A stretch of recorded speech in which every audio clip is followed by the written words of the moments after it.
സിൽമാൻ മച്ചാൻ നീ ധീരവീരൻ തകതകതും മച്ചാൻ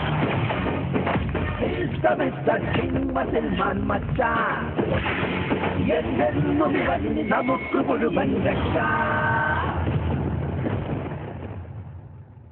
ഞാൻ രാജ്, ബെറ്റിംഗ് രാജ്. ആദ്മി കം റിസ്ക് ജ്യാദാ. മോനെ നീയോ എന്നോട് മത്സരിക്കാൻ? ബെറ്റിന് വരുന്നവരെ ആരും നിസ്സാരമായി കാണരുത്, പിന്നെ വിഷമിക്കേണ്ടി വരും. എന്റെ ട്രാക്ക് റെക്കോർഡ് അറിഞ്ഞിട്ടാണോ വന്നത്? ഞങ്ങളുടെ ലീഡർ വന്നിരിക്കുന്നത് എല്ലാ റെക്കോർഡ്സും പൊളിക്കാൻ വേണ്ടിയാണ്. തോറ്റുപോയാലോ? മോനെ ജെയിംസ്, വെറുതെ സ്വയം പ്രശംസിക്കാൻ വേണ്ടി നാക്കിട്ടടിച്ച എനർജി ഇങ്ങനെ വേസ്റ്റ് ചെയ്ത് എന്നോട് ബെറ്റ് ചെയ്യാൻ ധൈര്യമുണ്ടെങ്കിൽ അതിന് തയ്യാറാണ്.